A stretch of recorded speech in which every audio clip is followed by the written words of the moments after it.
Welcome to the I Work For Me podcast. This is Melina Lewis, and I'm thrilled today to have Lisa Templeton on the podcast with me. Lisa and I met while walking past each other on the beach, doing dog walks, which sounds super glamorous, and I suppose it kind of is. And we just kind of spoke about similar things, and Helen, who also walks with me, a friend of mine, we spoke about the ocean and all things writing, and Lisa and I have had a coffee and maybe a glass of champagne together. And yeah, I just really admire Lisa in terms of all the things that she juggles and what she does. And so I'm really excited to have her on the show today so that she can share how she does what she does. So without another second to waste, let me welcome Lisa. Hello, Lisa. Yeah, hi, Melina. Thanks so much. I'm missing seeing you on the beach. Yes. And I want to just say ditto. You know, everything that you do is incredibly inspiring, and you make it look easy and breezy and accessible, and you do a great job at what you do. And you just get on with it, which is inspiring. Oh, thank you. Yay. Always good to hear. You know, don't stop now. Yeah, how good you're looking. Oh, great. So Lisa, I always like to ask everyone, what is it like your first memory as a child? What is your first memory, and in terms of what you wanted to become? So my first ever real ambition was trapeze artist, and it lasted quite a long time. And it started in the trees at the back of our house, and then I extended it to the T-bar washing line and my dad's traveling trunk, and I used to move it backwards and then take these flying dives like Superman for the T-bar. But it ended very sadly and tragically because I got a bit ambitious, and because I'm a bull in a china shop and remain so, I pulled the trunk so far back that I took this beautiful Superman dive, missed the bar altogether, and plummeted into the lawn. So it was the end of my trapeze career, but I did work hard at it for a while. I love that. That's really brilliant. And I'm sorry, at least you didn't break an arm. You didn't break an arm or anything. Yeah, no, it was a very good belly flop, really. Oh, good. Yeah. Okay. But I think good lessons in there. Give it a bash. You know, it doesn't always work, but at least you've tried. Yeah. Absolutely. Okay, great. So in terms of... Yeah, so that was my first ambition. So Lisa, can you tell us how being a trapeze artist has played out in your life in terms of what you currently do, and what is it that you currently do? You know, I think it's played out in terms of being a bit free range. So that thing of being in the back garden and going for it has probably served me well. I am a writer, and I started out in hard news with the Cape Times, which was a fantastic grounding. And I think that training in anything, you know, I went on then to want to be a ballet dancer, and ballet is all about technique and training and learning and building an art. And so the same with writing. I was at the Cape Times for 4 years, and I had a brilliant news editor who, Sabrant Mostert, who really mentored me and taught me a lot about sucking a reader in, a good intro, a good kicker at the end, getting your content right, etc. And then I did magazines, and then I got into corporations, which I'm very glad I did, given what's happening with the magazine industry now. And always wanted to write a book, and that's now a big learning curve for me. I've written a children's book. We've just written a second one, which is in illustration now, and so that's where that's taken me. That kind of imagination and that maybe that adventure, that desire for adventure. Absolutely. And I think that thing of just throwing yourself into something, you know, so you've got quite a few different things on the go. You know, you've got your writing in terms of, you know, something that has moved from newspapers now into corporate, and then you've got your ballet career, which I'm fascinated about and I want to learn more about, and then you've also got creating books for children. So tell us a little bit about each of those things. So if you can just unpack in terms of your corporate, are you fully employed, or are you a freelancer? Do you have multiple clients? How does that work? With the corporate, I've been very lucky. I've had one client for 11 years now. Wow. And I've learned a lot from that, in fact. So for them, I do a tri-annual newsletter, and it's a big job. It's 16 pages, generally 24 in December, and it's news from all over the country. It's a very big company, and beyond Namibia and Zimbabwe. So it's gathering that kind of news. But that client, while being quite traditional, are quite interesting in that they're lateral thinking. So I've also done video scripts for them for corporate videos to show off their products. And then fun things like they'd ask me to come up with an idea to do a video for their sales conference, for their sales team, but that's fun. And most of them are young guys and of all cultures.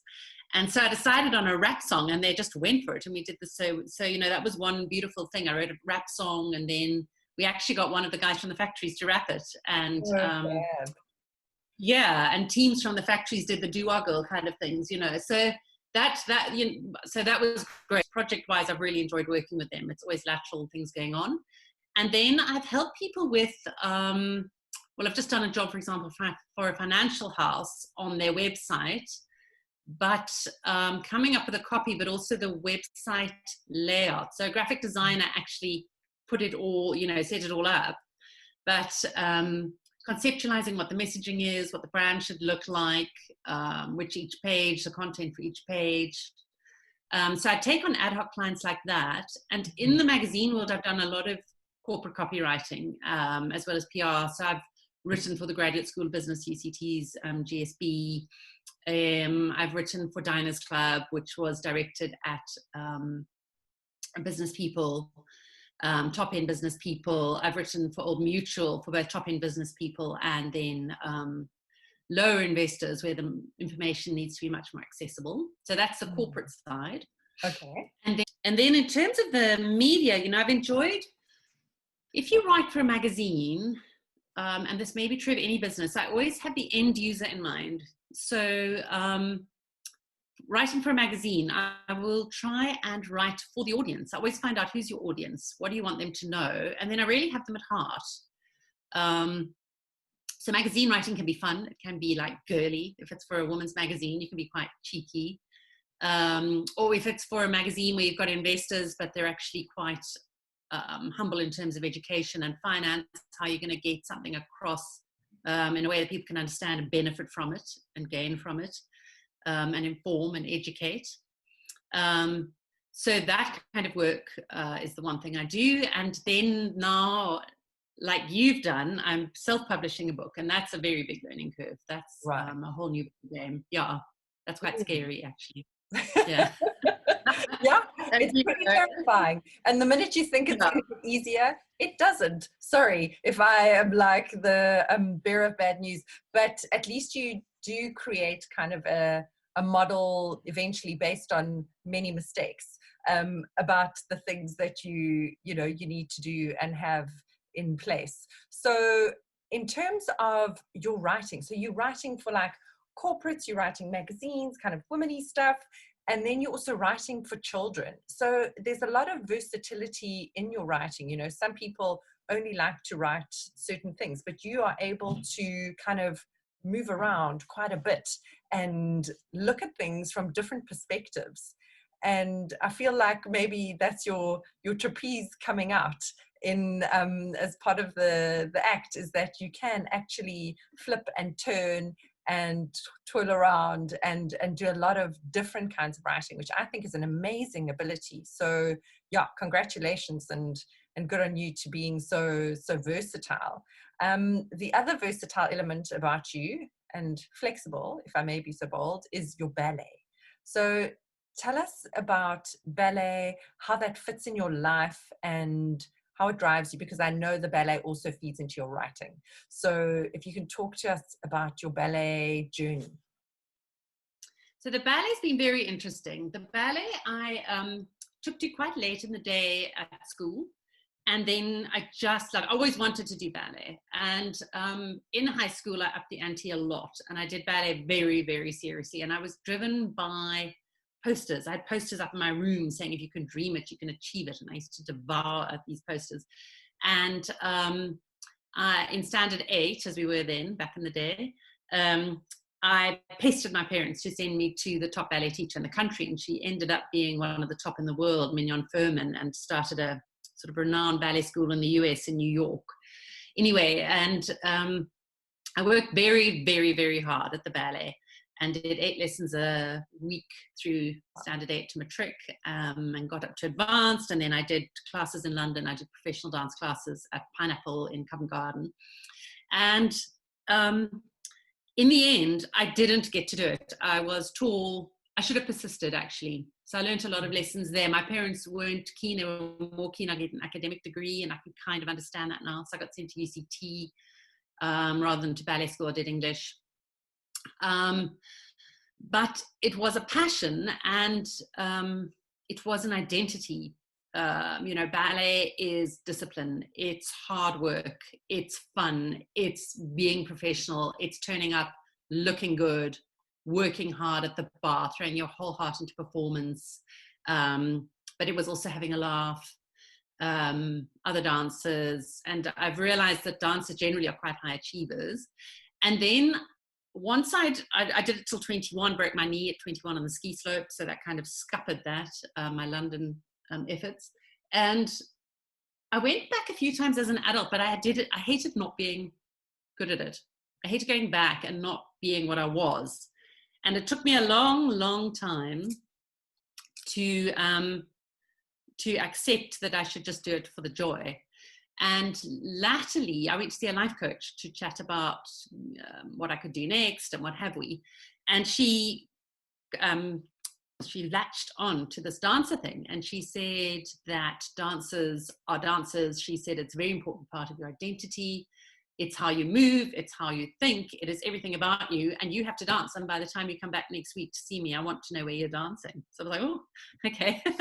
So I kind of went back into it. My mom was also very keen. She felt I should be dancing again. And I have to say that I just love it. And I worked my way up to going back to an advanced class at UCT. Everyone is half my age, literally. I don't know what they think of me. But I rock it, and I'm still competitive. I still want my legs to get as high as they can, and I still want to do triple turns and high jumps. And I think I perform more optimally when I'm doing ballet, when I'm dancing, and modern. I've been doing modern with, I was doing a dance class before lockdown in the high street at Up Studios. Give them a mention. So so that's the dance in my life. Oh, yeah, you make my heart swell, I must say, in terms of there's so much in there in terms of how you as a person behave in the world, just in terms of that thing of showing up. I always think you look so glamorous when I see you on the beach, and I'm usually dragging myself and hanging on to my coffee, sucking my brain out of the cup and hoping that the coffee will ignite something in my head. And you're always looking so glam. So there's that thing that definitely of showing up and looking amazing all the time. And it definitely is part and parcel of who you are. But I also want to talk about that thing, that disappointment of having hurt yourself. And I'm sure a lot of sports people have had similar things where maybe you're doing something silly or you're having fun, you're on a skiing holiday, like why shouldn't you be?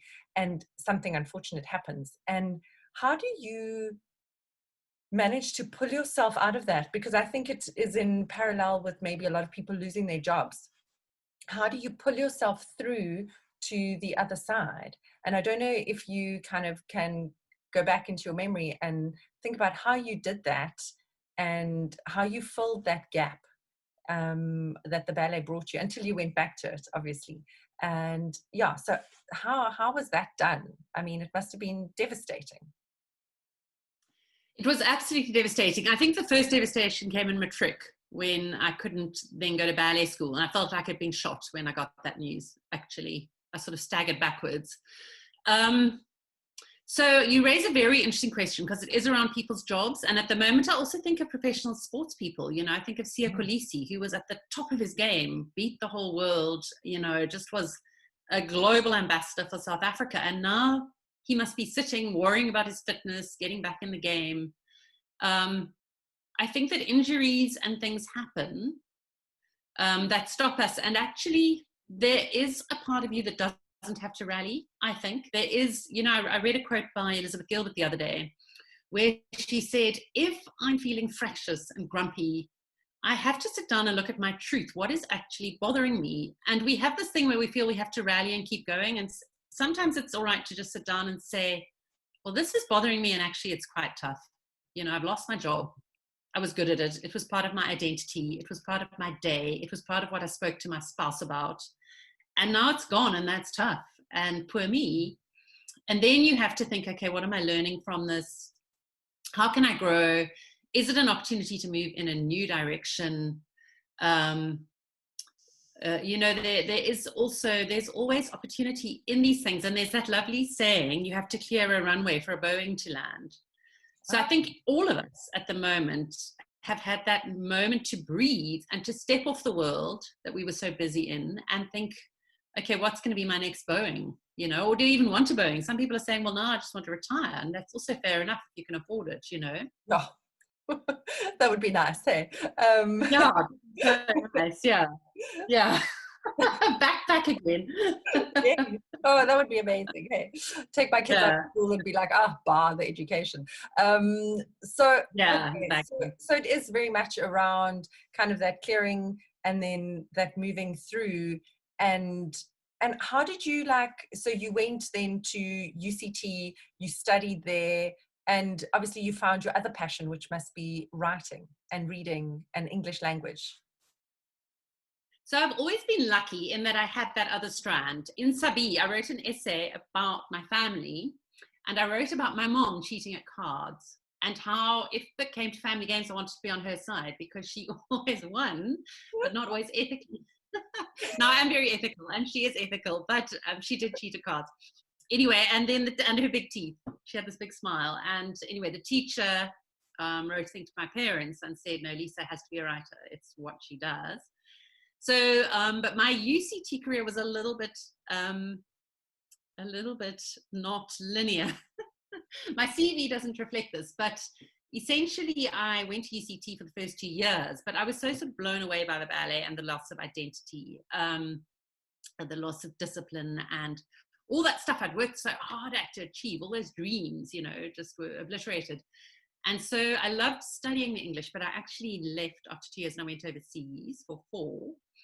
And then I came back and then I had to talk my way back into UCT, which wasn't very easy. They weren't interested in me. And the Dean of Arts said, no, I had to go to UNISA and prove my worth and come back with 3 subjects over 60%. And I actually did 4 subjects and went back and said, do you remember me? And he said, oh, you were very cross with me. Anyway, so I managed to get my degree in the English, but only by going back and eating a bit of humble pie. And then I rebuilt that hunger, but it does take time. And then I talked my way into a job at the Cape Times, sent my CV out to multiple newspapers, and got a response from the Cape Times actually offering me a secretarial position for 3 weeks, alleviating someone who was going on leave. And then I just hung in by my, I just kind of asked for shifts and pushed to. So it's that thing of finding that new direction and then finding the hunger to go after it. Definitely. And also the tenacity. So taking that job that is not exactly what you wanted, but it's that doorway in, and people meeting you and seeing your face. And then I love that you use the phrase, talk my way in a lot. And I think that's quite revealing in that you're obviously quite persuasive. So I love that. And I think a little bit of persuasion goes a long way in terms of helping people to give you a chance and to let you be seen. So that is great. I think maybe you should run a course in how to be persuasive and make friends. So that can be quite fun. Influence people, yeah. I think there's a lot to face though, even in this time of Zoom and what have we, there's a lot to face actually in business. Absolutely. I always used to hate phoning clients, and my boss would be like, Mel, pick up the phone and phone them, enough with the emails. And it was a lesson that I learned, because people can't like squirm and sit and, you know, masticate over an email for hours. You know, if you phone them, they need to kind of respond immediately. So I think that's something that needs to maybe come back, is that connection, at least, even if it's just by a voice, where people are like, Yeah. maybe put on the spot and you're like, oh, gosh, I hadn't thought about that. Oh, okay, fine. Yes. You know, here's your answer. Whether it's positive or negative, it's irrelevant. It's just, you know, getting back to people timelessly. So definitely a lot to be said on that front. Something else you mentioned was around, you went to see a life coach. And it's been interesting in a lot of the interviews that I've done that people have gone, depends, you know, life or business coach. And I feel like, you know, some coaches are very good at straddling both, because, you know, if you're an independent worker or a contractor, life and work kind of merge. You know, it's a bit murky in terms of, you know, where one starts and one stops. So what did you go to that coach for, in terms of, was it specifically around personal, or did you find that that helped you in your business as well? And would you recommend people go to a coach? Definitely. It depends who they are. And obviously some are better than others. And this woman just worked for me. So it obviously does get into personal, because I think personal plays out in, you know, our experiences play out in how we see ourselves and how we present and what we do and how we limit ourselves and what we fear. But she was, I went to see her because we had done this children's book. It's something I'd always wanted to do. It's around ballet. And I had approached a dancer, actually, who did ballet illustrations. My daughter was in a show at Artscape at the Cape Town City Ballet. And the star of the show at that stage was doing these little cards and things around this character. And so I kept going to her store, but I was too shy to talk to her because she was the star. And then right at the end, on the last day, I basically said, oh, do you want to do a kid's book? I kind of was, you know, when you stroll up and down the table looking at it and trying to speak. And then I eventually said this. And we went for coffee, that thing, face to face. And she said, I'm not sure. And I said, well, no pressure. Look at my website. Anyway, long story short, we did it. And our initial plan was to get it sold offshore. And so I started writing to book agents, and this was a journey. I mean, you hear all about it. You hear about how Harry Potter, you know, she went to 14 agents or 14 publishers, Dr. Zeus 29. And so I went in knowing that. And every time we pitched to an agent, I did all the research online. I looked at the websites. I looked at what they wanted. And we got 4 ignores, 5 letters back, say really standard letters, you know, thank you for your approach, blah, blah, not for us. And we went to the biggest in the world. In fact, I get a bit embarrassed now because I even wrote to J.K. Rowling's agent, dear Neil. Now I think, how brazen. And I made a joke about him loving soccer and thinking about ballet. So we were cheeky, but the 9th rejection got to me. It really... it got to me. I had a belief in my ability to do the rhyming verse. I had a belief in our story. The illustrations are exquisite. And that was a setback. And so I was sitting with a friend who had been to this life coach. And I said to her, I don't know what to do. And she said to me, I keep telling you, go and see her. So I was like, okay. And then she said to me the next time I saw her, have you made an appointment? I said, no. So then I did. I was like obliged by my friend. And then I went to see this woman, and she was so affirming. And she just said to me, you are a superstar. And I didn't see myself as a superstar. So it was it was fantastic. I said, oh, what did you say? Because I wanted to hear it again, you know. See what I mean? Yeah. I don't think we see in ourselves the stars that other people see, you know. Yes, absolutely. Thing to remember. Yeah. Okay, and did she, because I'm curious about life coaches, and did she help you clarify what you needed to do in terms of your life in order to help impact your personal life and your business life? Because I don't know if everyone understands what coaches do. So what she did is she did things like make me do drawings, and they were incredible without thinking. And then she'd say, what do you see in this drawing? And then I look at it and think, what am I supposed to see? I don't know what I'm seeing in the drawing. And then she'd unpack it, and I'd be like, wow, okay, that is spot on, actually. That was amazingly revealing. So they help you see stuff, but she'd say things like, do you see how you just killed that energy? You took something and you killed the energy. And then I thought, ooh, I did kill the energy. So, you talk yourself out of things. Yeah. That maybe you shouldn't. So she showed me where I was killing stuff. Amazing. Um, Okay. And yeah, so aside from encouraging, and in fact, I would love to book another 4 sessions. I just don't have the money at the moment to unpack abundance, because I think she would always say the world is abundant and you have to embrace it. And we've, as a family, always been quite frugal and embraced not spending rather than embrace the big time on the potential to bring money in and mm, the energy that money is, and the energy that prosperity is yes. and Yeah. thriving.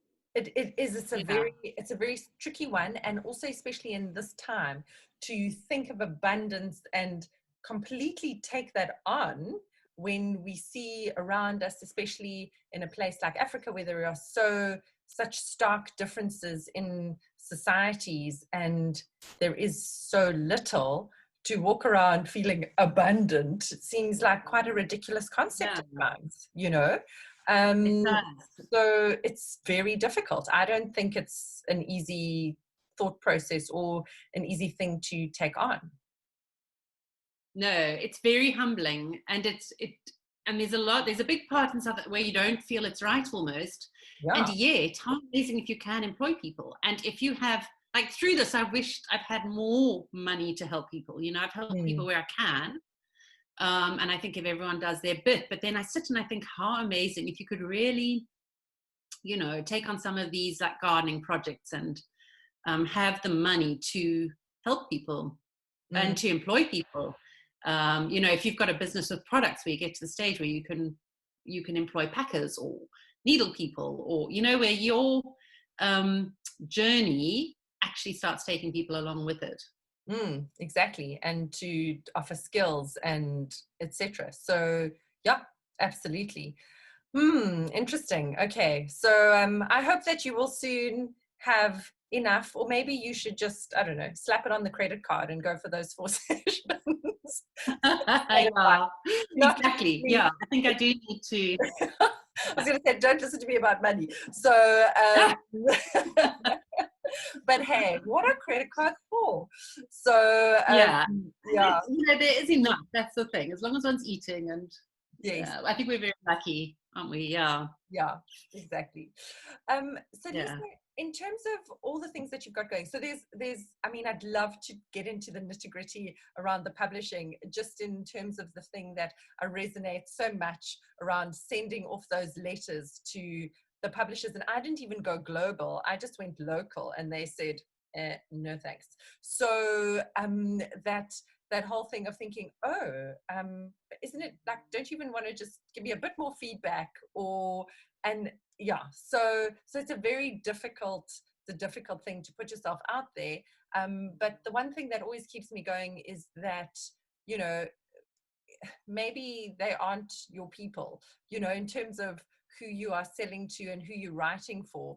If we look at the world of self-publishing on an analytical, data-driven level, there are people who self-publish books and are making way more money than published authors who are on, like, the New York, top 5 books or whatever. So there are lots of different kinds of people in the world looking for lots of different kinds of books, and there are only so many publishers, and they have a certain genre or sway that they are looking to put out into the world. And so either you're as hard as nails and you can carry on receiving those rejections. I think Stephen King also, in his book he wrote, he got like, I can't even think, like, it was over 100 rejections, and he just kept going and going. So I mean, good on him, but I don't have that sort of skin. So I think, yeah, it's don't give up, and definitely do put your book out there, and the right people will come and find your book, and they will read it. You just need to find them. You don't necessarily need a publisher to make that happen for you. So No, that's exactly. Yeah, sorry. my piece of No, I advice. was going to say, it's the same with sending CVs out. Mm, And the modern thing seems to be not to respond. I mean, you're very lucky if you get thank you for your application, and people up there can relate to this. mm, But the thing is also, what it made us do is think laterally, to think around self-publishing. It's quite a niche market. Niche markets do well with self-publishing. So it has made us go on a much more lateral journey. I'm glad, and I know that you will find exactly who your people are, and that, yeah, it will go from success to success. So don't give up, you know. I will be punting it. So yay. Yeah, thank you. Yeah, as you do so well. Yeah, thank you. So Lisa, in terms of getting yourself out there and running your business, are there any particular hacks that you have? So you're quite independent, you're almost a contractor or a consultant, so you work by yourself, you don't have any employees. So did you find that you needed to create a website, have a business card, do all of that before? Did you just kind of go along? And what are the things that really help you keep the momentum of your business running? So for me, because it's writing, yeah, it's as you say, it's more consulting than anything else, and it's filling jobs sometimes that people just need, not on an ongoing basis. It's once-off things. So for me, it's the personal interaction first. So people need to know that I'm professional, that I'll deliver, that I'll be on time. That I can write easily. And writing, it's an interesting, you see, if you've got a niche, a lot of people can't write. For me, it's dead easy. It just comes. I can, it takes a lot of research. I'm not saying it's not work. So I'll research something intensely and I do what I think of as trickling. It trickles through me. And then suddenly I know how I'm going to take it forward. And I write, one of the things I write for is or I did write for a big international medical website. And that was complicated medical things, but I can make it easy. So to get out there, it's my product, it's being on time, it's being professional. And then I think that loyalty. So for me, I'm not strong on the social media. I realize that at the moment, that's something I need to lift my game on. I do have a website, so it's got examples of my writing on it. It's got testimonials from happy clients. So it's not the social media, it's the, hi, how are you? How was your kid's birthday? Those personal things, those loyalties have kept my business going now through this stage, I think, is relationships. And so it's phoning people. Oh, and the other thing that is a very good thing to have is a one-page resume. And I do them for people, which sums up who you are, your strengths, your weaknesses, your contact details, your experience, but it's in a one-page, slick-looking document that you can attach to email. So once you phone someone and made a contact, you can drop an email saying, so thank you for the chat, so nice to chat to you, here's my resume if you need it. Oh, I love that. And that's quite nice in terms of people could also put that on their LinkedIn accounts as well. So you could take all the wah that's in some long, boring CV and make that quite nice and punchy and interesting, and put that, help people to use that when they are applying for jobs or wanting to introduce themselves, etc. That's lovely. That's like a whole other business. Yeah, that's amazing. It's a whole other business. And it's also a bit of a skill. Yeah. It definitely is. Definitely is, because in my life, I've probably, as you say, have applied for hundreds of thousands of jobs, even though I work for myself. Every now and then I see something and I'll be like, oh, that looks sexy. I wonder that, but I'm probably putting, trying for the wrong thing because I, have this delusion I can do most things. But it's probably all worded incorrectly. It's very hard to sell yourself correctly and see, as you say, the strengths, the weaknesses, and how one pulls that out and sells that. So what a treat. I think that is something that if anyone is looking for, they should definitely get you to do. So yay. Okay, cool. Listen out, people. Yeah. Yeah, it's a good one. It is a so good you can, you're very good. I think you're far better at selling yourself than you guess. But what you've said is interesting, because if you can do, so I just, for example, last week applied for a freelance gig. I haven't heard anything back yet, because that's where it goes often. But I wrote in the subject line, please choose me, because I thought it's got to stand out. And then you can do that sort of covering letter, if you will. You can do that short email where you say, I noticed this with interest. I'm excited by it because I bring these skills to it. And then if you can just attach this one pager, so you can go from that initial email to here are the facts about who I am. I think that combination is quite powerful. Definitely, absolutely, because sending that CV is so boring. I still can't believe that people still care where I went to school. It, Yeah. it, What I rewards you got cannot, there? I Yeah. cannot fathom that anybody cares. Like, dudes, I passed, I promise.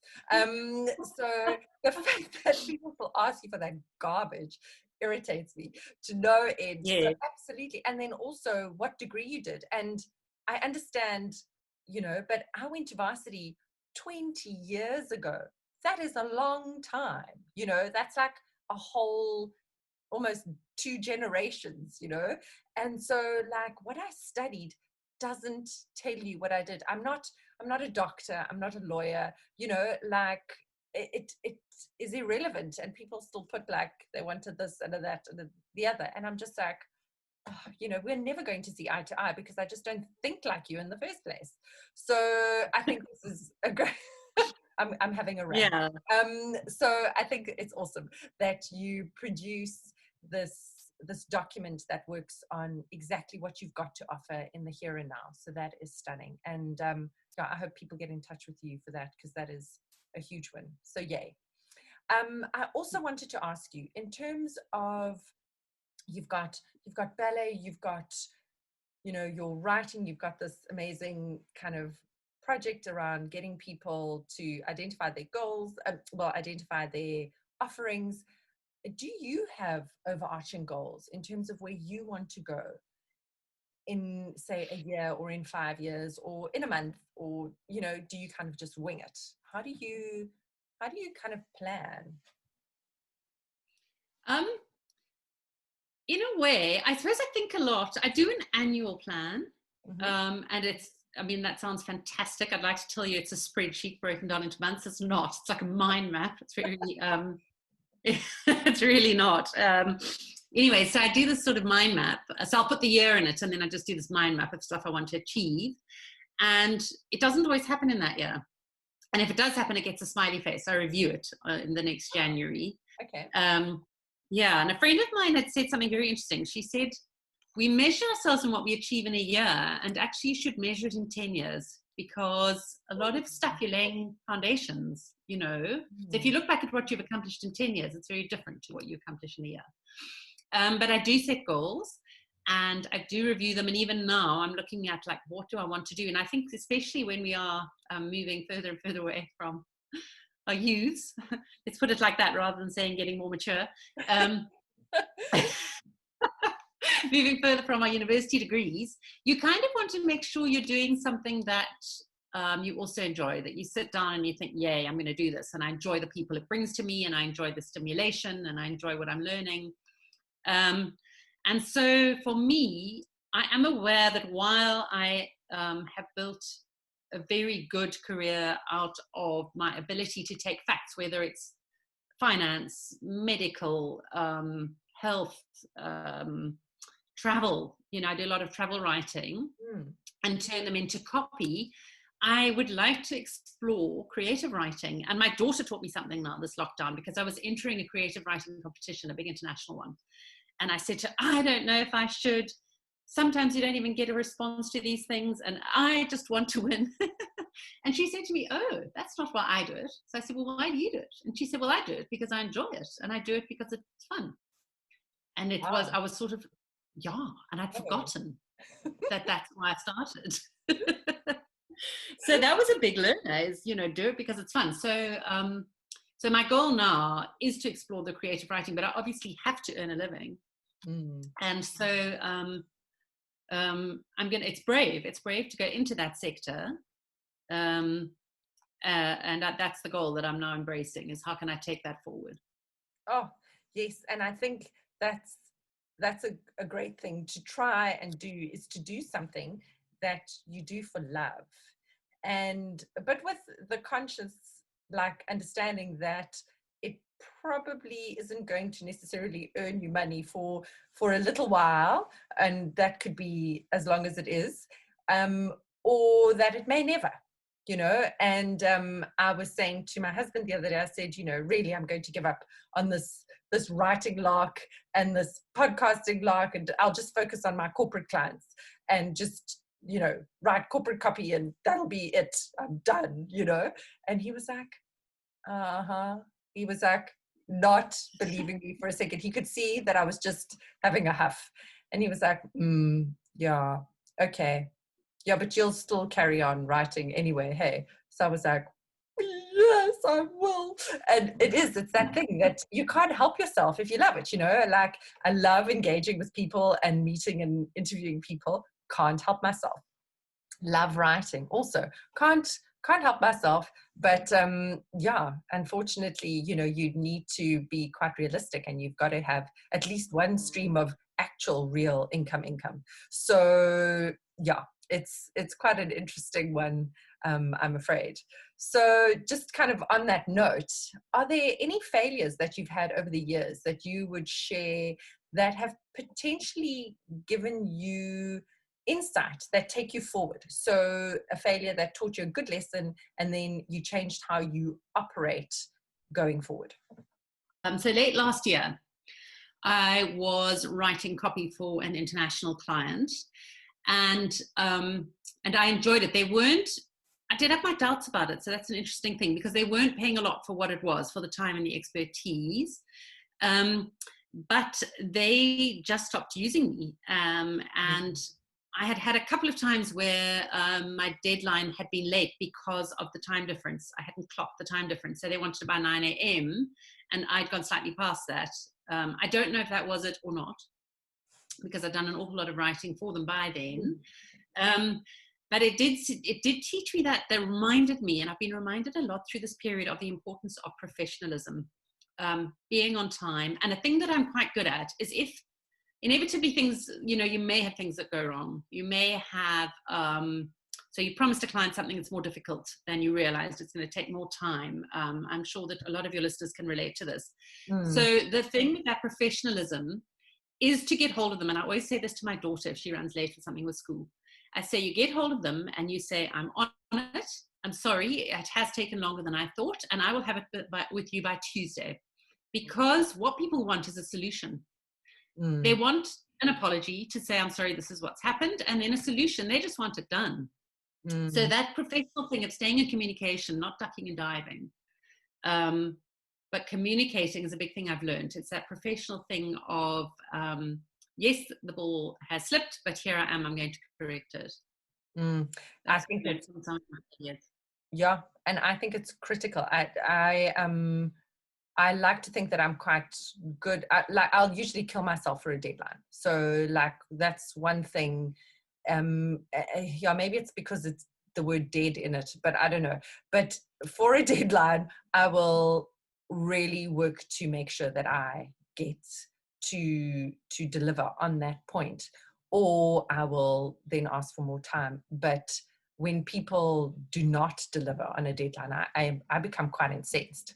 And it's yeah, so I can understand how, if other people feel the same as me, that is going to be a problem. And a lot of people don't stick to deadlines. They just sorry. Yeah. The other thing is to say they're going to do something and then they just don't. I'll email it to you and then they don't. I think that's maddening. Oh, maddening. As if like don't say it then, don't lie.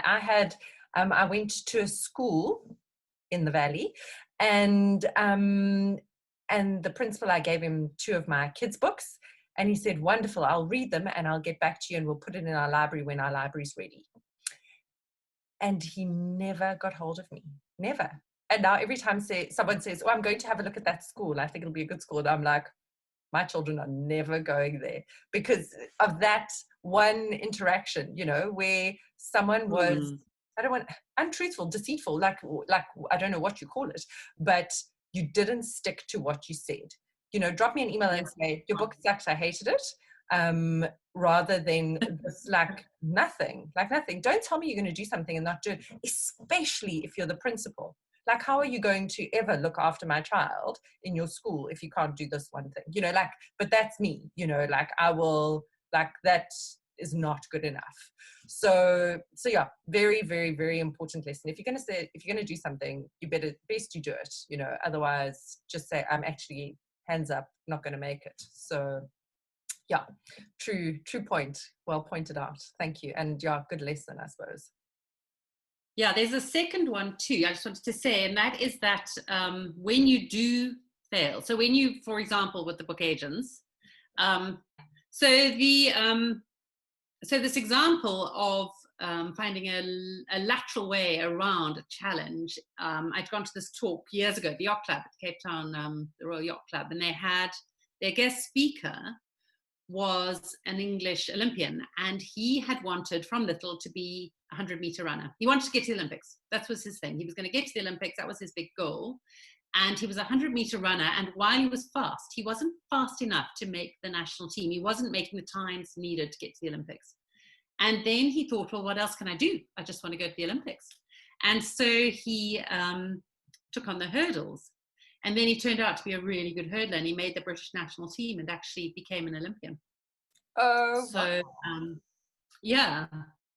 So it's that thing of finding a lateral, to hit a speed bump or to hit a barrier, find a way around it. Yeah. Exactly. And to find a workaround solution, actually. And he was successful in that next thing, which is amazing, actually. He didn't kind of just lie down and go, oh, okay, well, that's it, this is over for me. He actually persisted and carried on. So that's superb. And so one just last thing, Lisa, before we say goodbye, I wanted to find out, what is it that you love most about what you do? There are a couple of things. I like meeting with clever people, and that's one of the things I missed about not having a job, is where you have a team where everyone is clever and you're inspiring each other and working together and having a laugh. So I like that about my job, that I get to meet and interview people who are clever, who are out there, who are doing interesting things. They inspire me. Or even, the people I meet through the newsletter I do, who are factory workers, but are just so inspiring in their life philosophies, or the fact that they're coaching soccer teams on the weekend and their private passions and things. So I like that. I love writing for an audience. I get satisfaction out of picturing that reader getting pleasure out of what I do. So I might not be changing the world, but maybe I'm bringing some inspiration. I did a story on the ballet for Fair Lady, and it just goes out there into the ether, and I talked on Cape Talk about it. But a friend of mine said to me, I bumped into this friend the other day, and she was looking fantastic. She looked fit and well, and she'd been in such a bad space the time before that. And I said to her, what has changed in your life? And she said, I read this story in Fair Lady about a woman who went back to ballet, and I went back to ballet, and it's changed my life. Now, that one story changed her life. And that, I think that what we do in our work, whatever you're doing, if you're doing a product that brings someone pleasure, or if we can for me, that satisfaction of bringing someone some joy, something to think about, some education, that's cool. That keeps me up in the morning. Yeah. Oh, absolutely. That is so wonderful. To change one person's life, I always think, is the most incredible thing. It doesn't have to be 100. Just one is great. Oh, yay. Good for you. I'm so glad. That's beautiful.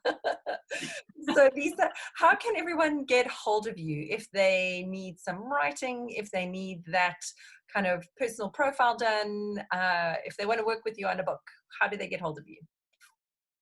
So I do have a website, lisatempleton.coza, Lisa, and then temple like church, ton like heavy.co.za. And there is a link to my email, which is ltempleton@mweb.coza. And I am on Facebook, but the website and the email is probably the most efficient way to get hold of me, because I'm checking it all the time. Great. That's brilliant. Yeah. Thank you. Thank you so much. It's been divine to chat to you, and wishing you all the best, and that you continue to do the great work, and that we publish that book and see it on shelves soon.